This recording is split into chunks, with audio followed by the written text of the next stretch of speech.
사랑하는 유초동부 친구들 잘 지냈어요?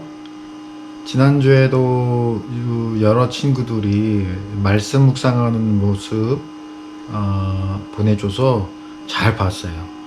목사님은 여러분을 직접 만날 수 없는 이런 상황에서도 말씀 묵상에 집중하고 있는 여러분들의 모습을 볼 때마다 얼마나 감격스러운지 몰라요. 일주일에 딱 한 번, 아주 짧은 시간이지만 하나님께서 이 말씀 묵상 시간을 통해서 여러분에게 풍성한 은혜 부어주시기를 소망해요. 그리고 지난 시간에 여러분들에게 말씀드렸지만 혹시 말씀 묵상하는 가운데 질문이 생기게 되면 언제든지 유튜브 댓글란이나 목사님 카톡에 댓글을 남겨주시면 이 시간을 통해서 여러분들의 질문에 답변을 드리도록 하겠습니다. 아시겠죠?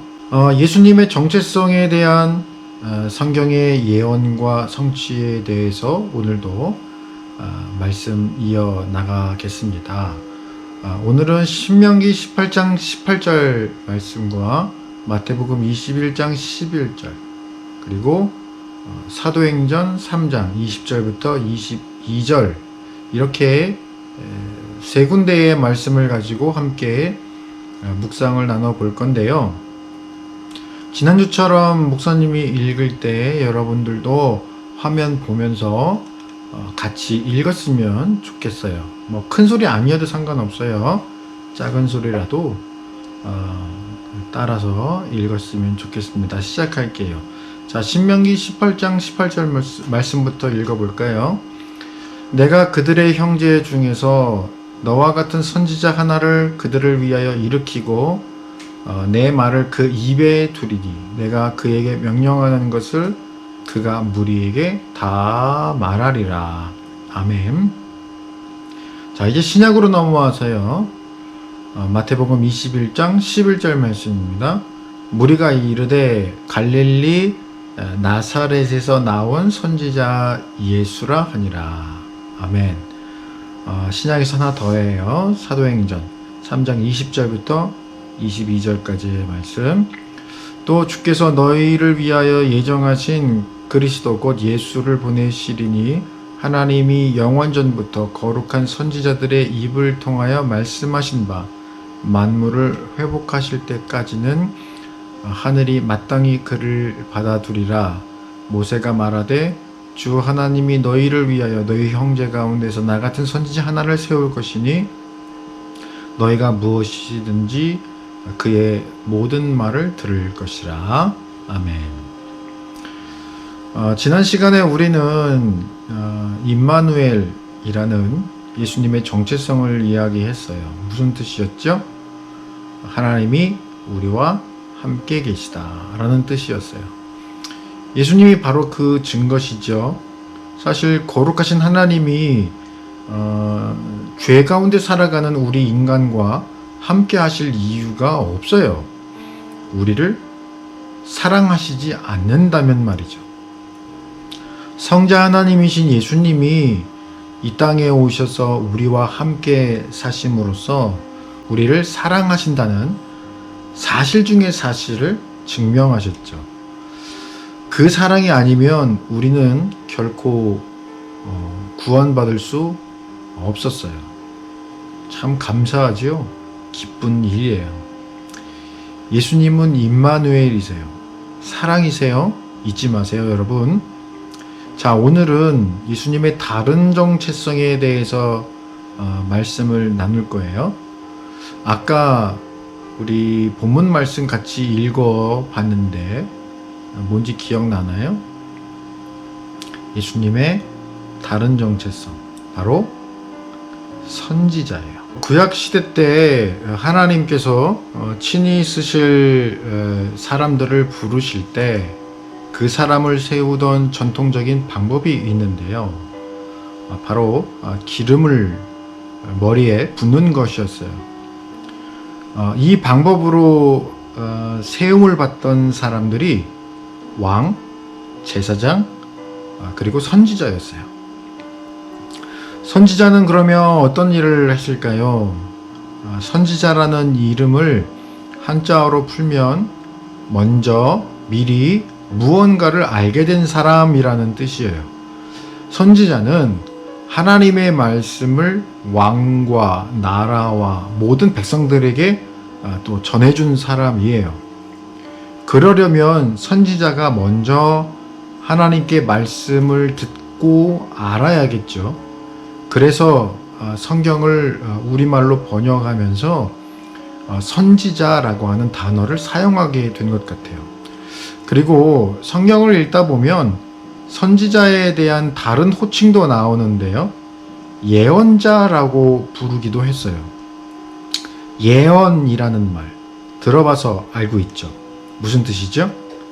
앞으로 있을 일에 대해 미리 말하는 것이라는 뜻으로 우리는 많이 알고 있죠. 실제로 하나님께서 선지자들에게 주신 말씀이 우리가 아는 것처럼 앞으로 일어날 일을 미리 알려주신 말씀도 있어요. 이런 경우에는 우리가 아는 예언이라는 뜻과 동일하지만 항상 그런 것은 아니었어요. 예를 들어 현재 너희들이 상태가 이러이러하다. 너희가 행한 이런 일들은 내가 기뻐하지 않는 일이다. 등등 깊고 넓은 하나님의 지혜로 판단해 주시고 그리고 돌이켜야 할 것은 돌이키도록 길을 알려주시고 또 잘한 것은 잘하였노라고 칭찬해 주신 경우도 허다했거든요. 그런데 왜 선지자들에게 주신 말씀을 예언이라는 말로 대신하게 되었을까요? 예전에 목사님이 이 말씀 묵상 시간을 통해서 알려준 말씀 한번 잘 생각해 보세요. 우리가 지금 어떤 주제로 말씀 묵상을 하고 있지요? 예수님에 관한 구약에서의 예언과 신약에서의 성취의 말씀을 가지고 함께 나누고 있잖아요.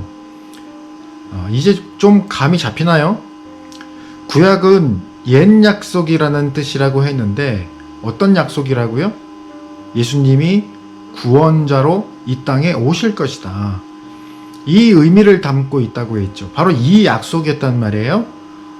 어떤 경우에는 상징적인 의미로 예언되고 어떤 경우에는 직접적인 언급을 통해서 예수님이 메시아로 오실 것, 이것을 예언하였다라고 했어요. 구약의 말씀 가운데.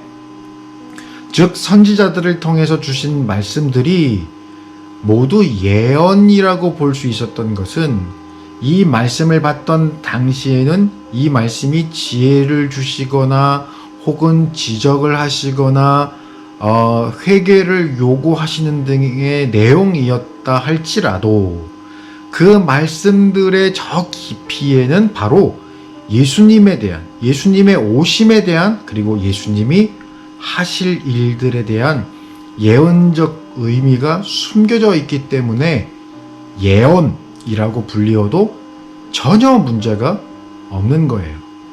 자, 그런데 마태복음 21장 11절의 말씀을 보면 많은 무리들이 예수님을 뭐라고 불렀어요? 선지자 예수라고 불렀죠. 예수님 당시 유대인들은 자기들을 구원해 줄 자로 메시아를 기다렸는데 그들은 메시아로 하나님의 아들이 오실 것이라고는 상상도 못했어요.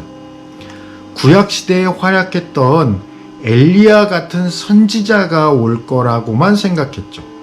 왜냐하면 구약성경 신명기 18장 15절 말씀을 보면요, 여호와 하나님께서 나와 같은 선지자 하나를 일으킬 것이라고 모세를 통하여서 말씀하셨어요. 그러니 너희는 그의 말을 들어라, 이렇게 말씀하셨죠. 유대인들은 모세를 이스라엘을 출애굽시킨 위대한 지도자로 알고 있었잖아요. 그러니 모세 같은 선지자라면 출애굽에 버금가는 위대한 구원자일 거라고 생각을 한 거예요. 그래서 구원자, 즉 메시아 하면 선지자라는 의식이 가득하게 된 거죠.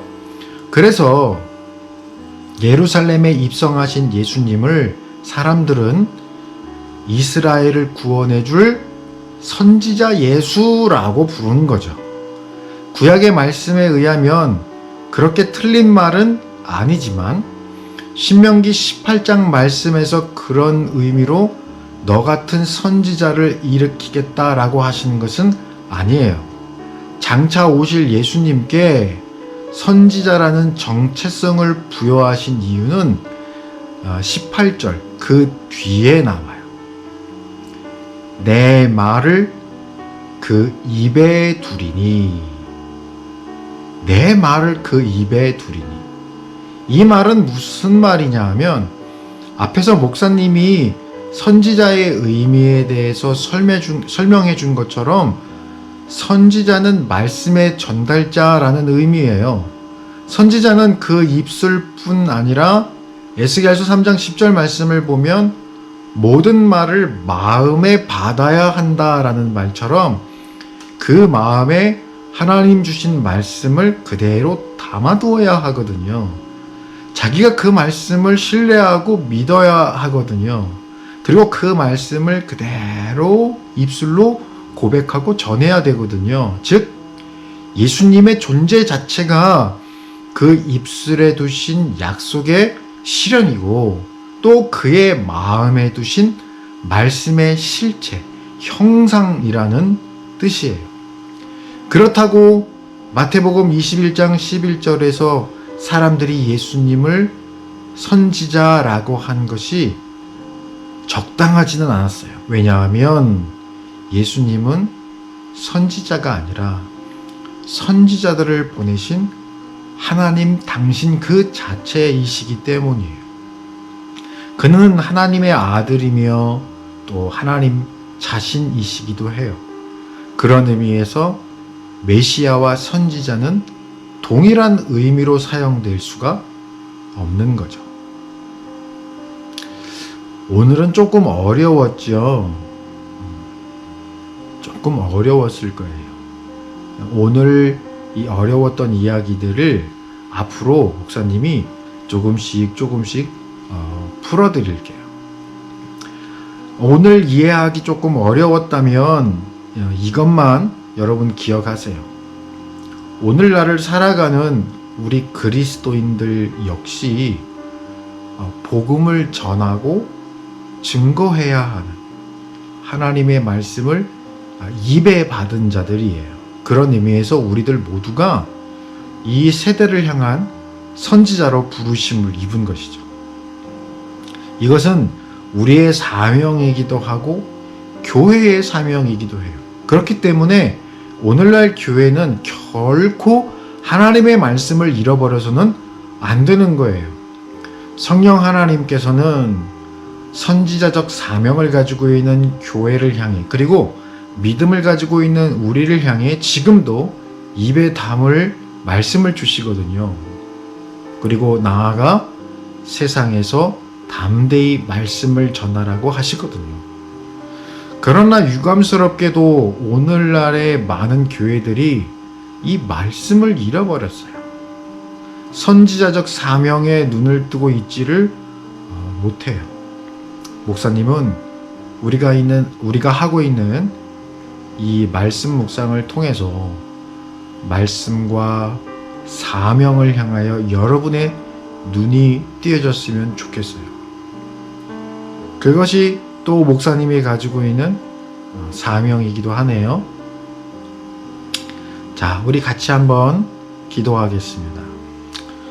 사랑의 주 하나님, 우리를 사랑하시사 예수 그리스도를 이 땅에 보내주시고 우리를 구원 가운데에 이끌어 주심을 감사합니다. 옛 선지자들이 하나님의 말씀을 입에 담아 마음에 담아 왕에게 혹은 그 나라와 백성들을 향해 전하는 역할을 했다는 것을 우리 같이 오늘 나눴어요. 그리고 그 말씀의 깊이 속에는 바로 예수 그리스도께서 구원자로 이 땅에 오실 것이다 라고 하는 사실들을 직접적으로 혹은 간접적으로 말씀하고 있다, 예언하고 있다라고 오늘 말씀을 함께 나눴죠. 그렇게 예수님께서 이 땅에 오셔서 온 인류를 향한 하나님의 사랑을 보여주시고 그리고 구원의 길을 열어주신 것 우리가 마음으로 믿고 또 기쁨과 감사함으로 하나님께 영광을 돌립니다. 이제 그 선지자적인 사명을 우리 모두에게 허락해 주셨어요. 그 사명을 우리가 감당할 수 있도록 우리를 하나님의 말씀 가운데 세워주시고 그 말씀을 입에 담아 마음으로 믿고 전하는 자가 될 수 있도록 도와주세요.